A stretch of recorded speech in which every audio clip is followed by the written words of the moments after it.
La plus grande force viking de tous les temps embarque pour un périple houleux. La grande armée païenne est là, et elle ne plaisante pas. Avec un seul objectif en tête, conquérir l'Angleterre anglo-saxonne. Imaginez vous réveiller nez à nez avec une hache viking. Rien ne peut arrêter cette immense armée. Alors que leur chef n'est qu'à un royaume de régner sur tout le pays, un homme lui fait barrage. Un jeune monarque chrétien déterminé à stopper l'invasion barbare dans sa progression.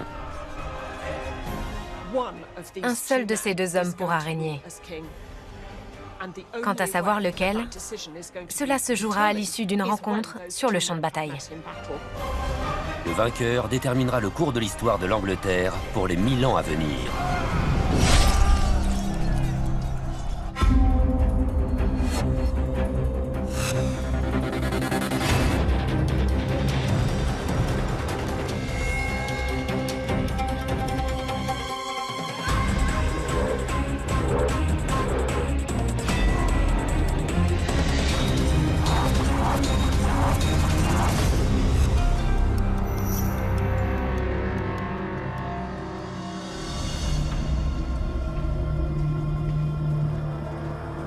Après 13 ans de guerre, les Vikings ont vaincu tous les monarques anglo-saxons, à l'exception d'un seul. Guthrum l'Ancien, chef de l'armée viking, est sur le point de lancer l'assaut final censé éliminer le dernier roi chrétien, Alfred.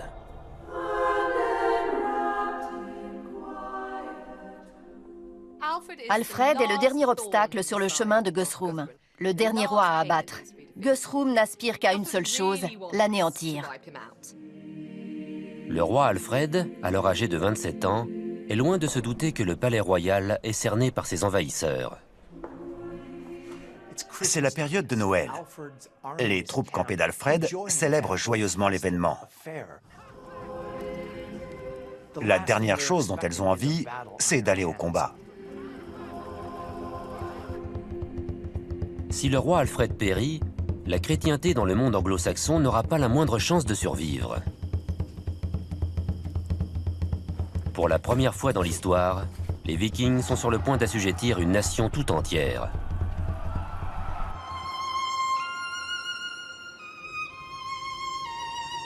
Au IXe siècle, l'Angleterre d'aujourd'hui était divisée en 4 grands royaumes anglo-saxons. La Northumbrie, la Mercie, l'Est Anglie et le Wessex. Chacun d'eux est riche en terres agricoles.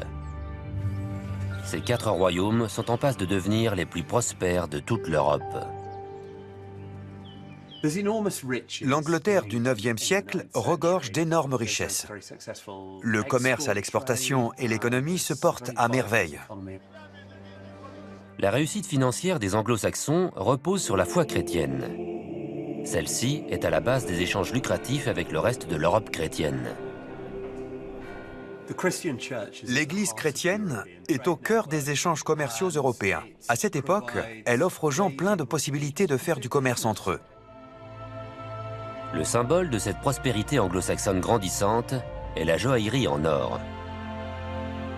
Les bracelets incrustés de pierres précieuses, les épées et les casques, d'une finesse rare en Europe, sont très prisés. Mais de l'autre côté de la mer du Nord, dans les anciennes régions de Norvège, de Suède et du Danemark, les Vikings convoitent cette richesse anglo-saxonne qui ne cesse de croître. Les hivers arctiques et le manque de terres cultivables mettent à mal l'économie scandinave. Les anglo-saxons prospères représentent un moyen rapide de s'enrichir. Tout ce que les Vikings doivent faire, c'est leur voler leurs biens. En 793 après Jésus-Christ, les Vikings embarquent à bord des premiers dracars, afin d'aller piller les royaumes anglo-saxons. Une fois sur le sol anglais, ils s'en prennent aux églises et aux abbayes sans défense. Les Vikings voyaient ces églises comme un moyen de s'enrichir facilement. Elles étaient comme des banques laissées à l'abandon, les portes grandes ouvertes. Ils étaient sans pitié. Ils frappaient tout ce qui bougeait, infligeant les pires souffrances à leurs opposants. Les Vikings reprennent la mer aussitôt après chaque opération, laissant les rois anglo-saxons dans l'incapacité d'agir lors de ces attaques éclairs. Ces pillards venus du froid sont de plus en plus nombreux à attaquer les villes et villages côtiers de la mer du Nord. Ces hommes étaient attirés par l'or et les richesses, bien sûr, mais ils venaient aussi en quête d'esclaves. Tous les étés, ces barbares bravent la mer du Nord et viennent dépouiller la population anglo-saxonne de ses biens avant l'arrivée de l'hiver. Rien ne montre que ces raids étaient coordonnés de manière centralisée. Il semblait s'agir d'initiatives individuelles des chefs de clan. Ils s'emparaient de tout ce qu'ils pouvaient. Hommes, femmes, enfants, or.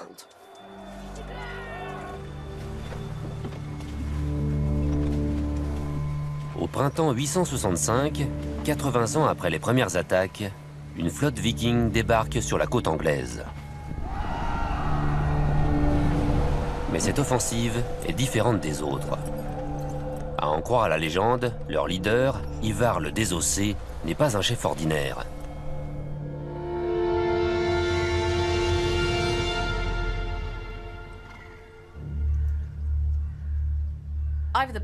Ivar le Désossé est un personnage fascinant. Son histoire mêle le fantastique à la réalité. La légende raconte qu'il était dépourvu d'os. Peut-être cela signifiait qu'il était atteint de la maladie des os de verre. Ivar ne tient peut-être pas sur ses jambes, mais sa barbarie est connue de tous. On raconte qu'il se faisait amener sur le champ de bataille par ses troupiers sur un bouclier. Malgré son handicap, ce chef militaire était un fin et redouté stratège. Le clan d'Ivar le Désossé ravage les royaumes anglo-saxons depuis des décennies. Cette fois, son objectif est bien plus ambitieux. Ivar le Désossé veut conquérir l'Angleterre anglo-saxonne. Il veut devenir roi. Il ne vient donc pas accompagné de quelques dracars, mais d'une puissante armée. Une armée de 3000 hommes. Les anglo-saxons n'ont jamais vu un débarquement d'une telle ampleur. Ils lui donnent le nom de Grande Armée païenne. C'était une coalition de plusieurs chefs de clan. Ils avaient décidé de faire front ensemble. En s'alliant, ils causaient considérablement plus de dégâts. La première cible de cette coalition viking est la ville d'York, capitale du royaume de Northumbrie, gouvernée par le roi Aelle. Ivar veut commencer son opération ici pour des raisons d'ordre personnel. Son père, le légendaire Ragnar Lodbrok, a péri à York par la main du roi Northumbrie. Il voulait tout simplement être le bras vengeur de son père. Ivar reste fidèle aux tactiques qui fonctionnent. Ses troupes assaillent la ville à la vitesse de l'éclair. Les habitants de Northumbrie ne les attendaient pas. Ils n'ont pas eu le temps de réunir une armée pouvant défendre leur royaume. Les habitants de la Northumbrie doivent faire face à un autre problème. Leur roi et ses troupes sont ailleurs dans le royaume. Avec ses défenseurs en sous-nombre, York est rapidement assiégé.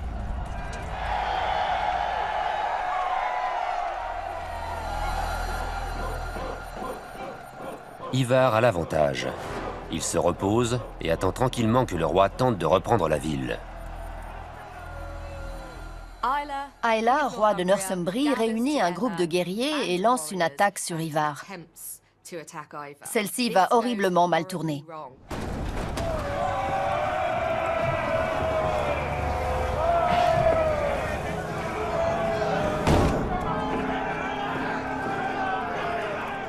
La contre-attaque échoue.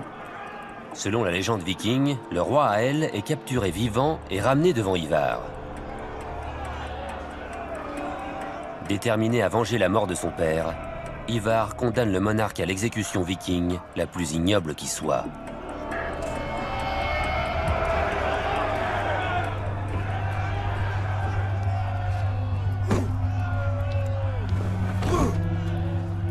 L'aigle de sang.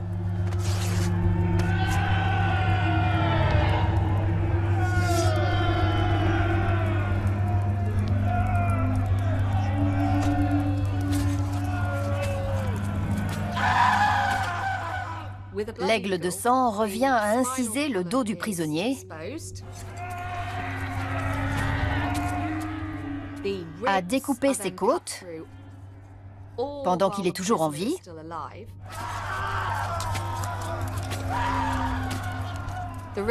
puis on détache les côtes de la colonne vertébrale pour obtenir la forme d'une paire d'ailes.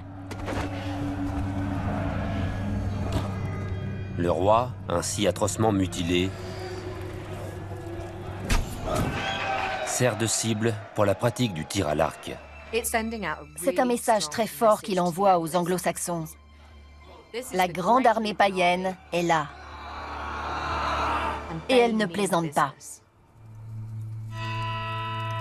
La Northumbrie est à présent sous le joug des envahisseurs scandinaves, certains d'assujettir le reste du pays sans difficulté. Les 3 autres royaumes reçoivent la nouvelle de la terrible mort d'Aël comme un coup de massue sur le crâne. Les Vikings et les Anglo-Saxons se préparent à la guerre. Les 2 camps sont équipés des mêmes armes et des mêmes armures. Leur état d'esprit, en revanche, est tout à fait différent. Les Anglo-Saxons chrétiens croient qu'en étant bons, pieux et en ne tuant personne, ils iront au paradis. Cela influe sur toute leur vie, jusqu'à la manière dont ils se battent. Sur le champ de bataille, les chrétiens refusent de tuer, à moins d'y être contraints. Ce qui est loin d'être le cas des Vikings. Pour eux, le meilleur moyen d'accéder au paradis, ou Valhalla, est de tuer le plus grand nombre d'ennemis au combat. Ces hommes n'avaient pas peur de se battre jusqu'à la mort. Ils ne craignaient pas de mourir au combat, parce qu'ils croyaient obtenir ainsi le statut de héros et passer leur vie dans l'au-delà à festoyer au Valhalla, aux côtés de leurs glorieux ancêtres. La féroce barbarie de ces hommes du Nord leur donne l'avantage sur les hésitants chrétiens anglo-saxons. Les Vikings sont en bonne voie pour remporter la guerre. Les 7 années suivantes, ils gagnent rapidement du terrain sur toute l'île. Ils tuent le roi d'Est Anglie et en chassent un autre de son palais. En juin 871, 3 royaumes anglo-saxons sur 4 sont sous domination viking. Un seul subsiste, le Wessex.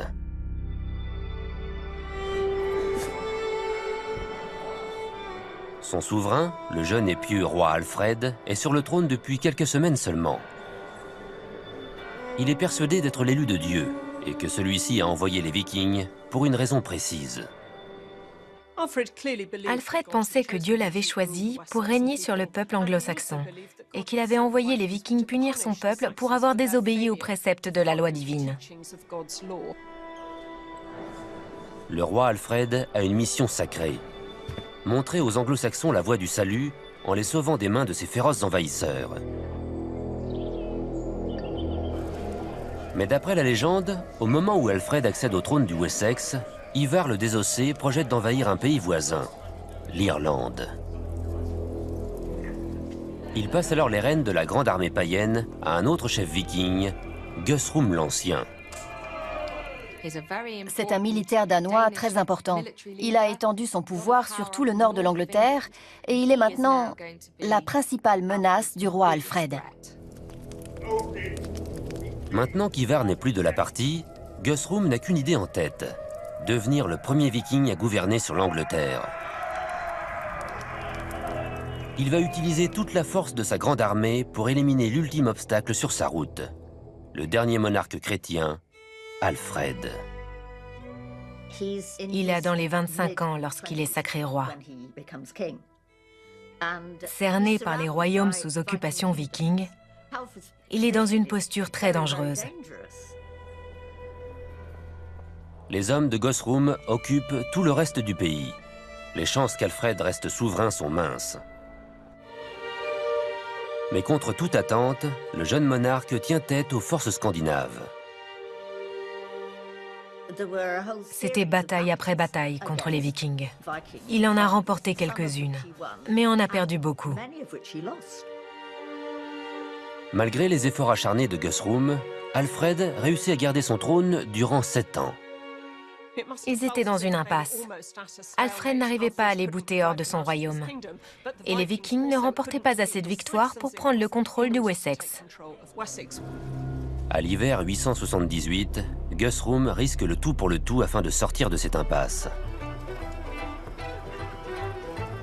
Les 3000 guerriers de l'armée d'Alfred célèbrent les 12 jours de Noël. Cela leur permet de s'octroyer un peu de répit dans cette longue lutte contre les Scandinaves. L'ambiance est à l'amusement. Il y a aussi des moments de réflexion sur la chrétienté. On ripaille à plein ventre et je suppose que la boisson coule à flot. Noël est la seule période de l'année où les troupes d'Alfred peuvent faire une trêve et lâcher un peu leurs armes. Les combats opposant anglo-saxons et vikings ne sont pas légion lorsque l'hiver est au plus froid et les vivres limités. L'hiver, il n'était pas facile de maintenir une armée solidaire. Ils avaient besoin d'un endroit où la nourriture ne manquerait pas. Les deux armées faisaient donc le plein de réserves alimentaires et se repliaient généralement dans une forteresse ou une bourgade jusqu'au printemps. Mais cet hiver-là, Guthrum prépare une surprise funeste aux anglo-saxons. Au lieu de passer l'hiver à Exeter, comme le pensait Alfred, Guthrum et son armée de 3000 hommes ont parcouru 160 km à pied dans le plus grand des secrets. Ils encerclent à présent le palais d'Alfred.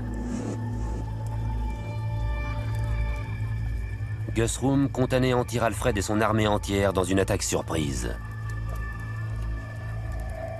Mais il a peut-être joué trop gros en n'emportant pas de vivres avec lui. Comment allait-il nourrir ses troupes pendant l'hiver? Arriver à faire pénétrer ses hommes dans le palais pour qu'ils puissent manger est une opération très compliquée. Si Guthrum ne parvient pas à assiéger le palais et à voler ses réserves alimentaires, son armée mourra de faim. En revanche, s'il réussit et qu'il tue Alfred, l'Angleterre anglo-saxonne sera à lui.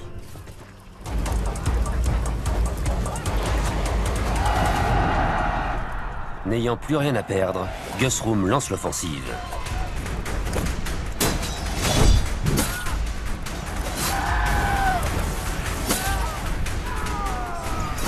Imaginez-vous réveiller nez à nez avec une hache viking. Sans armes ni préparation, les hommes d'Alfred n'ont aucune chance de s'en tirer. L'attaque fut d'une ampleur et d'une violence inouïe. Son armée se fait massacrer. Mais Alfred, téméraire au combat, réussit à en réchapper. Et disparaît dans la nuit noire. Chose étonnante, Alfred n'y laisse pas sa peau. Il survit. Mais ses troupes sont fortement décimées.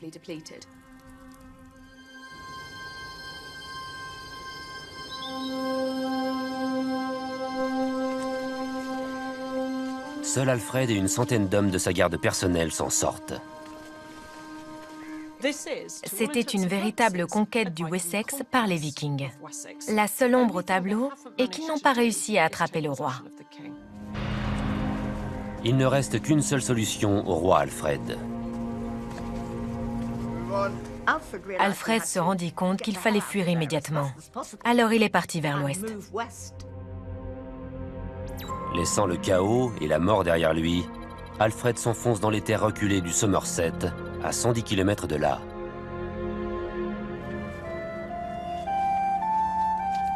La légende raconte qu'Alfred et ses hommes, éreintés et à bout de nerfs, trouvent refuge chez une paysanne.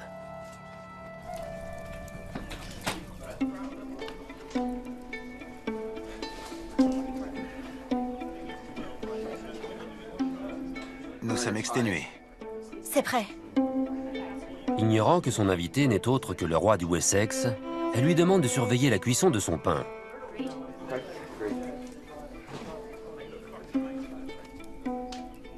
Mais il est perdu dans ses pensées.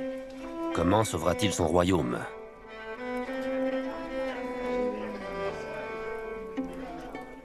Le pain brûle.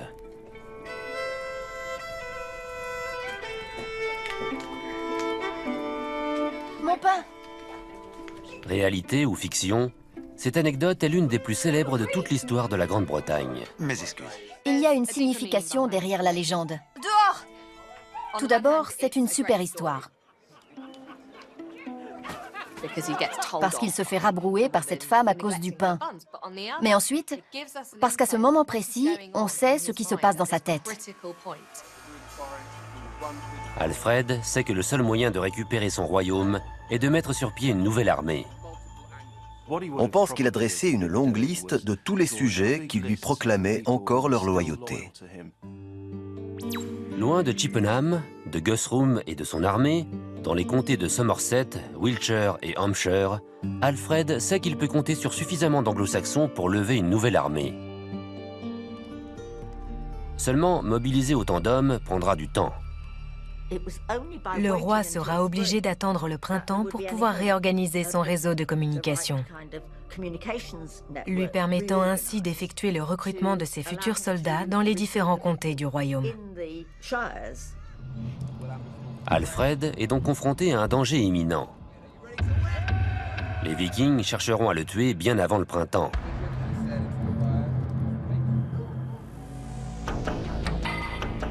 Au palais royal sous état de siège, les hommes du Nord profitent des lieux. Ils festoient grâce aux réserves de nourriture et d'alcool. De son côté, Guthrum ne sait que trop bien qu'avec un roi toujours en vie, sa victoire n'est pas acquise. Si Alfred n'est pas totalement écarté du tableau, Guthrum ne peut pas gouverner. Il doit donc éliminer Alfred, qui, en vie, peut toujours servir de leader pour son peuple. La nourriture est rare dans la campagne anglaise en hiver. Guthrum ne peut donc pas déployer son armée tout entière, mais il envoie des petites troupes de guerriers autonomes à la chasse au roi. Alfred sait qu'il va devoir se défendre. Bien qu'il ne soit entouré que d'une centaine d'hommes, ce sont ses combattants les plus aguerris et les plus fidèles. C'étaient des gentilshommes qui lui avaient fait serment d'allégeance. Ils avaient juré qu'en temps de guerre, ils donneraient leur vie pour lui. Loyauté, fidélité, être honnête envers son roi, voilà ce qui les motivait. L'arme de choix de ces guerriers d'élite est prestigieuse. De grande qualité, sa valeur est inestimable à cette époque. Cette arme, c'est l'épée à deux mains. L'épée était l'objet le plus important qu'un guerrier pouvait posséder. On ne pouvait pas faire mieux. Elles étaient très prisées. Les épées sont les armes les plus perfectionnées au monde à l'époque médiévale. Leur fabrication met en œuvre un procédé de longue haleine. L'épée anglo-saxonne était une pièce très sophistiquée. Elle requérait un alliage de 4 types de fer. Si une épée forgée à partir d'une simple barre de fer était fêlée, dès le premier coup porté, la brèche s'ouvrait et la lame se fendait en deux. Cela pouvait arriver tout près de la poignée, et dans ce cas, il valait mieux la jeter sur ses ennemis et s'enfuir en courant. La solution était de forger plusieurs barres de fer ensemble afin d'obtenir une pièce solide. Puis on la torsadait et on répétait l'opération 6 à 8 fois. Les pièces ainsi obtenues étaient assemblées les unes aux autres, formant le noyau central, d'une résistance à toute épreuve et à l'abri des cassures. Les bords tranchants étaient composés de 2 barres de fer doux et d'une bande d'acier dur à taux de carbone élevé. On enveloppait le noyau central avec cet alliage. On obtenait alors une lame à la fois solide et flexible, comme celle-ci, avec des côtés très résistants et tranchants comme des rasoirs. C'était de la technologie de pointe en ce temps-là.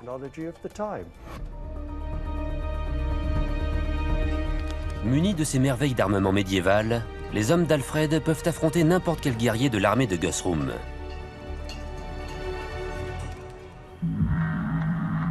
Malheureusement, les hordes de Vikings à la recherche d'Alfred ne sont que la partie émergée de l'iceberg. S'il repère le roi, le chef des barbares déploiera alors des centaines de troupes pour venir le massacrer, lui et ses hommes.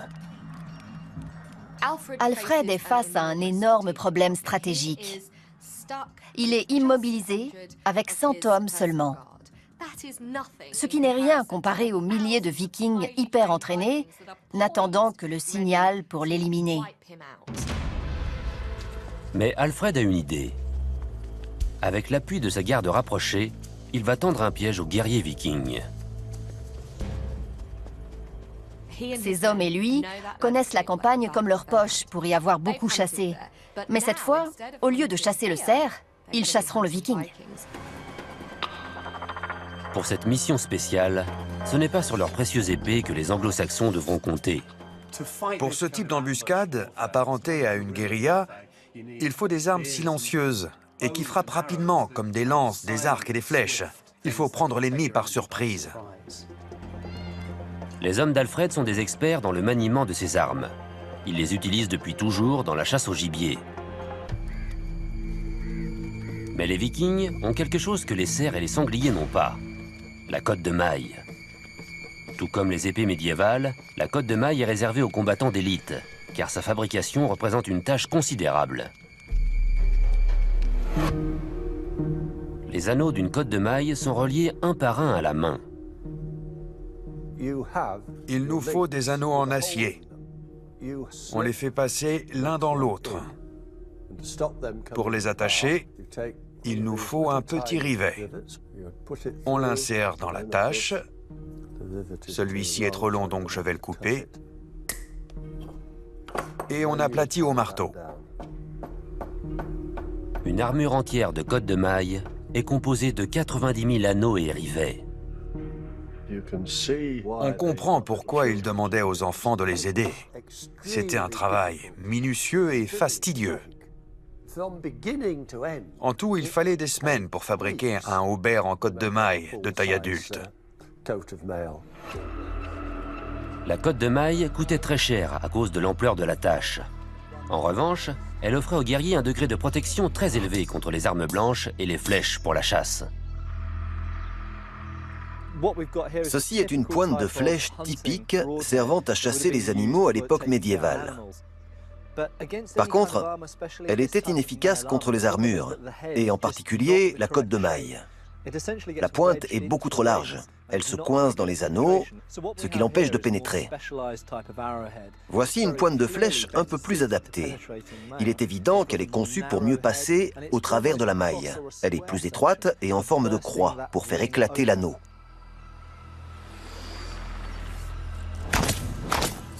On voit bien que la pointe de flèche plus large, celle utilisée pour chasser, a créé un trou, mais n'a pas réussi à pénétrer la cible.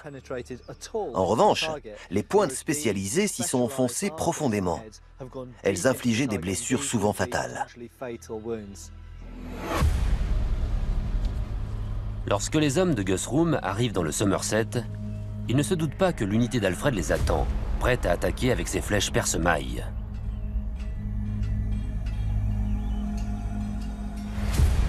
Les deux camps s'apprêtent à faire une partie de cache-cache mortelle. Afin de repérer leur proie, anglo-saxons et vikings recourent à une technique ancestrale commune, le pistage. Chris Rumble, ancien pisteur de l'armée britannique, entraîne les forces spéciales du monde entier à retrouver des personnes sur n'importe quel terrain. Ce qui différencie Alfred et les Vikings des soldats modernes, ce sont les chaussures et les armes. À part ça, le pistage n'a pas changé d'un iota. Les pisteurs sont formés pour repérer des signes, c'est-à-dire des traces caractéristiques du passage d'un humain dans n'importe quel type de paysage. Les signes sont les dégâts causés par la cible lorsqu'elle se déplace. En observant les différents dégâts, on arrive à suivre la cible. Si vous regardez ici en bas, il y a des cassures fraîches. Quelqu'un a posé le pied ici et a cassé les petites branches. Après avoir trouvé un signe, le pisteur cherche le second dans un périmètre de 60 cm. Une enjambée humaine mesure environ 60 cm. Ici, nous avons un indice sur la direction. La cible a marché sur le feuillage et celui-ci pointe en direction de laquelle elle se dirigeait. Regardez ça. Voici un exemple parfait d'empreinte de pas. La terre s'est agrippée à la pointe du pied et a été projetée sur l'herbe dans le sens de déplacement. Un pisteur chevronné peut réunir une quantité énorme d'informations sur sa cible, rien qu'en observant les dégâts causés par celle-ci. On peut facilement établir une vue d'ensemble. Grâce au comportement de la cible dans la nature, on peut prédire avec beaucoup de certitude la direction qu'elle va prendre. Tout au long de l'histoire, le pistage a été utilisé dans les combats. L'armée britannique a été la première à adapter cette technique très ancienne aux conflits modernes. Malaisie coloniale, 1955. Les rebelles communistes lancent des attaques éclairs contre les Britanniques. En disparaissant rapidement dans la jungle avant que les forces armées ne puissent réagir, les rebelles prennent rapidement le dessus. Afin de contrer ces attaques, les commandants du corps britannique mettent au point une stratégie révolutionnaire. Des troupes de 5 soldats, entraînés à l'art du pistage par des hommes de tribus autochtones, sont envoyés dans la brousse pour éliminer les communistes. La stratégie se révèle efficace et dévastatrice. L'insurrection s'effondre.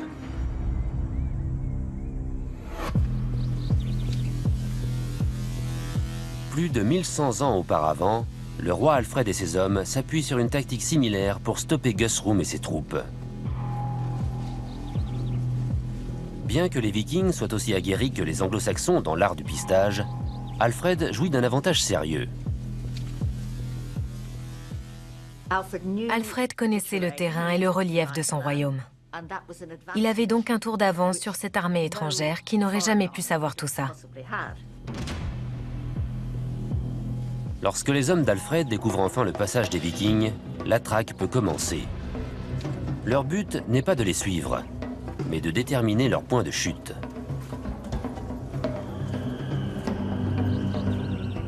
Après avoir calculé leur trajectoire, la garde royale s'appuie sur ses connaissances uniques du terrain. Ils veulent dépasser les Vikings et leur tendre une embuscade.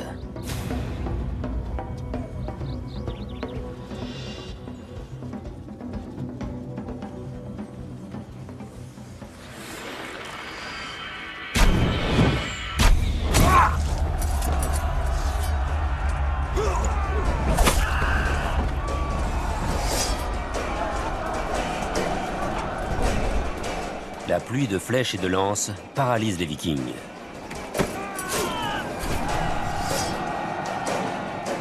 L'unité d'Alfred en profite pour les attaquer de toutes parts. Leur sort est scellé. Alfred devait les tuer tous pour éviter que des informations sur ses déplacements ne remontent jusqu'à Guthrum. Une fois les guerriers vikings massacrés, Alfred et sa garde disparaissent dans la nature, prenant un avantage certain sur Guthrum. Des rumeurs sur ce type d'embuscade se répandent vite dans le royaume occupé d'Alfred. En jonchant la campagne anglaise de cadavres vikings, Alfred fait passer un message à ses sujets. Il leur dit « Je suis toujours votre chef, rejoignez-moi. Nous pouvons vaincre les Vikings. »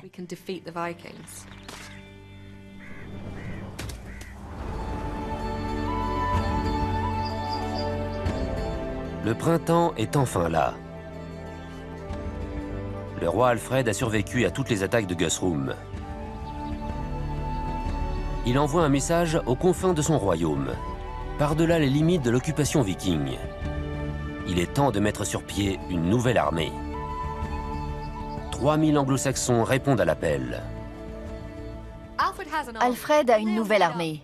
Presque tous les hommes anglo-saxons l'ont rejoint, des nobles aux paysans. Ce ralliement a été possible car ils ont enfin vu que le roi pouvait gagner. Depuis sa cachette dans le Somerset, Alfred prend la route vers le nord et se rend à Egbertstone. C'est là qu'il a rendez-vous avec ses troupes, à 25 km de Chippenham, où Guthrum et son armée séjournent depuis Noël. Les Vikings ont fortifié les murs du palais royal d'Alfred, qui va être difficilement prenable. Passer à l'offensive ici serait du suicide. Alfred doit trouver l'endroit parfait pour attaquer. Dans les batailles rangées, le choix du lieu fait toute la différence.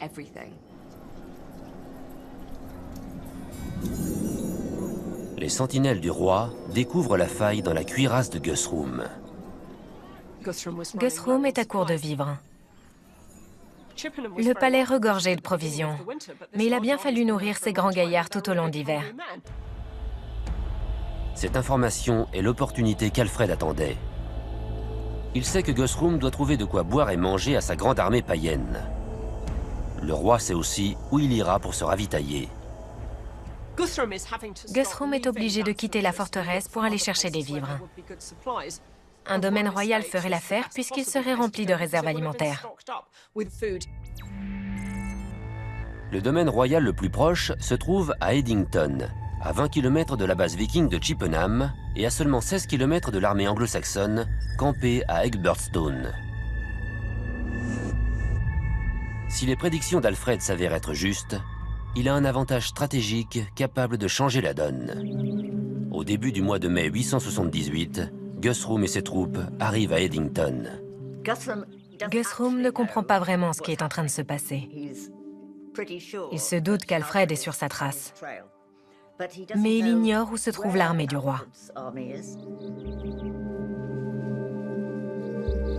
Mais les Vikings ont faim et soif de bière, pas de combat.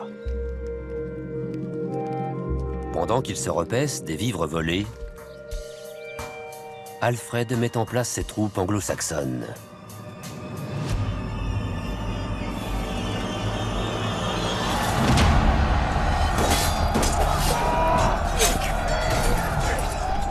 L'assaut d'Alfred, lancé à l'aube, prend les Vikings par surprise.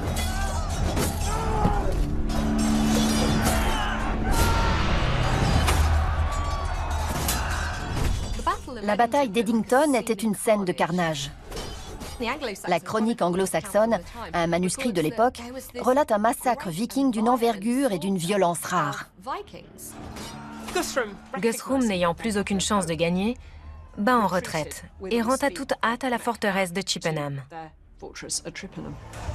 Bien que sous le contre-coup d'une défaite cinglante, Guthrum et sa horde de Vikings sont en sécurité dans le palais d'Alfred. Si ce dernier ose venir le provoquer, Guthrum le massacrera, lui et sa nouvelle armée. Et la défaite se transformera en victoire.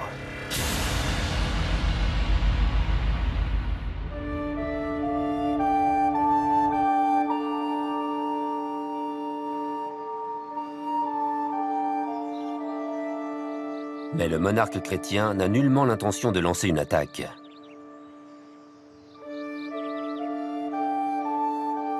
Il a une toute autre idée en tête. Alfred et ses hommes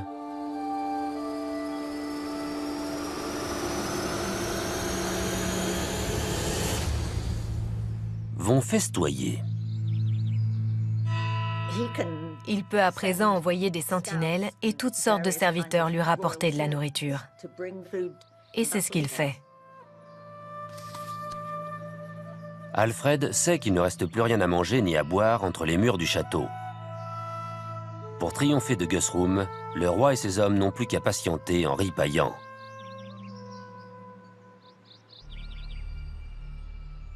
Il sait que Guthrum et ses guerriers, le peu qui ont survécu à la bataille, meurent de faim. Les textes sont très clairs à ce sujet. L'armée viking est très affaiblie. Elle doit se nourrir. Pris au piège par Alfred et son armée, Guthrum sait que ses troupes faméliques n'ont aucune chance de sortir vivantes du palais. Alfred ne laisse rien entrer au château dans le but d'affamer les Vikings.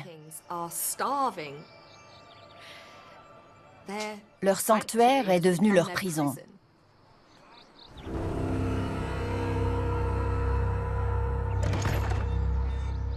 Deux semaines passent. Les survivants de l'armée de Guthrum se meurent. Il n'a pas d'autre choix que de rendre les armes. Alfred devient réellement Alfred le Grand au moment où Guthrum négocie la paix. Dans ce contexte d'époque, n'importe quel chef militaire aurait été dans son bon droit de décimer l'armée vaincue, de reprendre ce qui lui appartenait et de crier victoire. Mais Alfred ne le fait pas. Au lieu de cela, il exige d'eux quelque chose de très simple, mais d'une ampleur cataclysmique.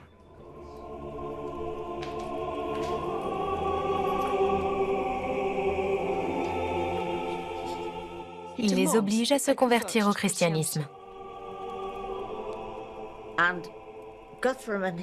Guthrum et ses hommes s'y sont pliés car devant une défaite aussi écrasante, ils ont reconnu l'existence d'un Dieu plus puissant que les leurs, celui d'Alfred. À peine 4 mois auparavant, tout espoir semblait perdu. L'armée anglo-saxonne était détruite et le roi était un fugitif. À présent, il a récupéré son royaume et a fait de son ennemi païen un allié chrétien. Il y avait quelque chose de divin chez Alfred. Après tout, le Christ lui-même était le roi de la paix. Pour Alfred et son peuple, cette histoire était vraie. Et maintenant, les Vikings y croyaient aussi. Même si Alfred est victorieux, il sait que Guthrum et ses Vikings n'abandonneront pas les royaumes anglo-saxons qu'ils ont conquis. Ils sont à présent chez eux. En continuité avec sa politique bienveillante, le monarque donne 1 an à Guthrum et à ses hommes pour quitter son royaume du Wessex. Alfred a tout fait pour traiter Guthrum comme son égal politique. En le convertissant au christianisme, il est devenu le parrain du chef viking. Durant ses 28 ans de souveraineté, Alfred devra endiguer de nouvelles invasions barbares. Mais le fait d'avoir persuadé Guthrum et les siens de se convertir au christianisme aura de profondes répercussions sur les générations futures. Les anglo-saxons et les vikings partagent la même religion. Ce lien entre les deux civilisations donnera naissance à un nouveau peuple, les Anglais. Alfred, bien que ne gouvernant pas sur toute l'Angleterre, est considéré comme le premier roi des Anglais.